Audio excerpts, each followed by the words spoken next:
Let's welcome Tom Hulick, CEO of Strategy Asset Managers, and a new face to Power Lunch. Tom, thank you for being here. So you don't think there's any value to be had at financials at these levels, that the full extent of potential commercial real estate write-downs has yet to really be priced in, despite some volatility we've seen in some financials lately? Well, thank you for having me. The first thing that I'd like to say is that we don't avoid financials in general, but we do hold JP Morgan.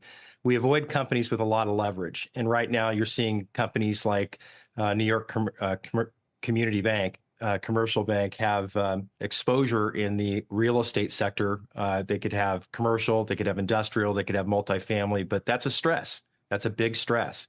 And some of these regional banks are experiencing that right now, being over leveraged. Obviously, we've seen equities having a pretty solid week. So from a macro standpoint, we've had a hawkish repricing of Fed pivot expectations. Do you think there's still a gap between what the market is focused on and what the Fed will do? And does that give you any pause as you're looking to make more investments? You know, there's no pause out there right now. We've been talking to our clients about being positioned for the next generation bull market that could possibly go on for 10 years plus. How we're positioning our clients is putting them in companies that have strong balance sheets, great cash flow, that aren't leveraged. For example, if we look forward at the technology and the AI revolution that's taking place right now, there's an incredible opportunity that's going across the board to multiple sectors, and we can follow up on that. In terms of the kind of AI space, I spoke with JP Morgan CEO Jamie Dimon earlier this week, and he said AI is not hype, it's real.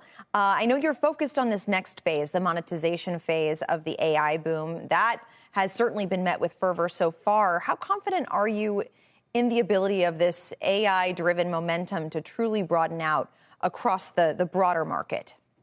Well, we're seeing it in not only the technology sector, but we're seeing it in, for example, Intuitive Surgical. That's one of the companies that we own in our growth portfolio. The ticker symbol is ISRG.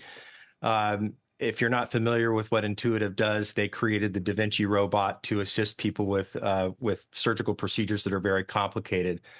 So they're a global leader in robotic surgery, and the healthcare industry is taking advantage of big integration with AI and big data. All right, so Intuitive Surgical, I can see the AI link here. One of the other things that we talk about often is the derivative play with regard to data centers and everything else, but you've got a pick out there that's not necessarily data center related, but is almost a derivative play on data centers with regard to utilities. Take us through that thesis. Oh, thank you. Well, so energy, as boring as it sounds, could be one of the most exciting things that we have in front of us, not only from an energy independence standpoint, but from a national security standpoint. We've been talking to our clients for over a year about the importance of energy in the portfolio. Constellation Energy, ticker symbol CEG, is held inside of our worldwide equity portfolio. It's going to be a major theme to this next generation business cycle and to the data storage facilities that are sucking up a lot of power right now in the electrical grid.